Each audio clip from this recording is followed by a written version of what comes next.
I want to go back to that Star Wars thing you mentioned before. How old were you, and when that happened? And like, did you go home that day and say, "I'm going to be an actor"? No, it wasn't about acting. I think I was 10 or 11.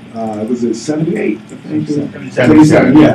So I think I did see it in 78. I didn't go right when it came out. So I think I was 10, and it was, over the next few months, I just started realizing that it can be anything. Like, just somehow, my parents really reinforced that. My mother worked for the school board of Philadelphia, so everything was about education, and it just felt like somehow the limits got knocked off after I saw that movie, and it was like, that it coincided right with the time that Rapper's Delight came out. So it was like the introduction to rap music and Star Wars were in the same year. And so it really sparked. Rap music was something that only people in New York did, and it was separate, and you couldn't get it. But part of that experience of Star Wars made me, I can rap. It was just my mind got expanded in a way that's really hard to explain. What do you think of Jay Farrow's impression? He got Denzel, but he don't really have me perfect. I'm a Spencer. I don't do that. No, his Denzel's really good. I get Denzel might not think so. So, Will, what gives you the most joy in your life right now? You asked that question of Kay in the movie. What makes your heart sing? What gives you the most joy right now at this point in your life? Man, it's this particular time in my life. When as a child, I watched Dallas, and that was my vision for my life for as long as I can remember. I was like, the property had a name. South Fork. How does the property have a name? Right? Ours was just row house, right? And everybody came to breakfast, but they grown. Like, grown people lived on the property, They came to breakfast, and everybody worked the family business, and it was like, that was my, I was like, I want that. And so I've been a mad scientist trying to build trying to build Dallas through Star Wars and rap music. Well, speaking of impressions, I was going to ask you about what did you think of Josh doing Tommy, and when you were in the car, whatever the moments where you were like, wait a minute, who's this up to me right now? Was there ever anything like that? That was, I'm sorry, finishing up on that question, but the joy is just watching how an idea that I had as a 7-year-old, is coming into fruition. I'm actually building the family that I've always dreamed about, and it's just, when I look at Willow and the power that she has, and I'm working with Jaden now, and my oldest son has just started DJing, and he's been traveling around the world, and it's like building a family around the entertainment business and learning all of the lessons and everything. It's like I love watching my kids and my family blossom from something that was a seed in a 7-year-old's mind. I'm sorry. I was just asking you about the working with Josh. Oh, with Josh, and yeah. were there ever any kind of weird deja vu moments, flashbacks of Tommy? What's insane about that is when actors, there's a chemistry thing, right? So you sit down in a scene with somebody, there's a natural interaction that you have, right? So, when I sit with Martin, there's a certain thing. So I go certain directions, he goes certain directions, and we create the scene through the natural energy. So Tommy Lee Jones and our chemistry is very different than me and Martin.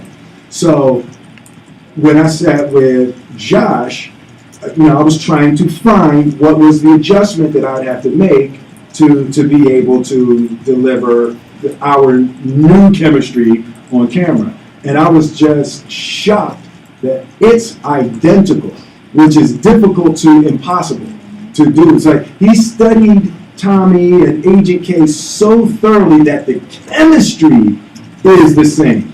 And it's like when you watch Josh for 5 minutes, it's done. It's just young. It's not even young Agent K. You think you're watching young Tommy Lee Jones. You know what I mean? It's like it just goes away. He's able to deliver. People thought that the voice was looped by Tommy.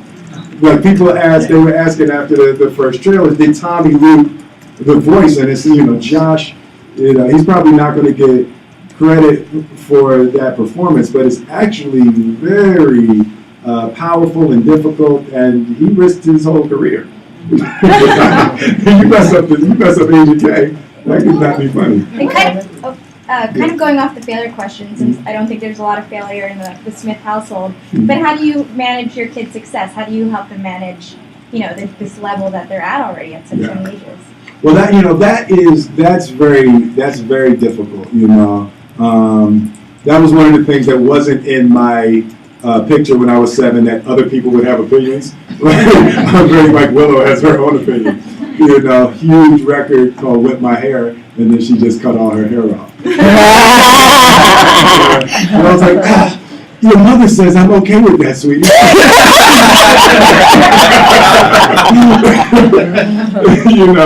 So it's like the most difficult part of the whole thing is emotional management.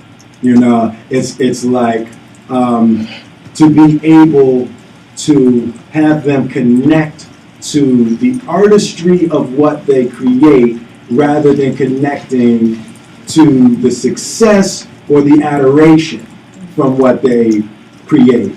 And Jada and I have been talking a lot about do you pull back during teenage years, because they're very formative years for Willow. Right now she's just doing ballet.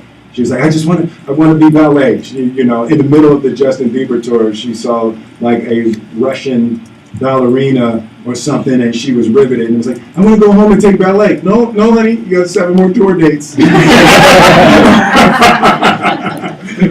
So now she's like way gone on ballet. So it's like the difficulty of, having to just let the business of it go and just let them develop the way the way that is most natural for them. Last question.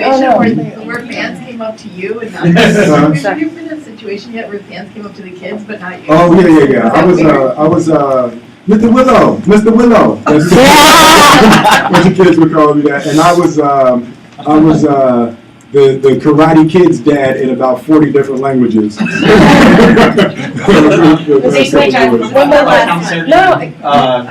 She didn't get one. She didn't get one. I'm gonna let her be the last one. We don't have them. This franchise, it's coming after 10 years was the last one. Your kids, they were little when this first came out. A lot of your audience is going to possibly not have seen these. Right. Do you think this movie stands alone, well enough in that respect? Well, how did you work that out? I think someone did. I got that. Okay. That was the thing that was really important for me to have it be a movie that stands alone, to be that you can watch it without having seen the others, and you can glean some of the ideas. The ending we were a little concerned about, because you really have to have some knowledge of the first movie to truly get why that ending would be special. But it's the difficulty with doing them this far apart. But I feel confident that for a good part of the audience, it stands alone. Willow hadn't seen the first 2 movies, and she saw this one first and was inspired to go see the other 2 after having seen it. Thank you guys. I'm sorry to go there. Thank you so much. Thank you.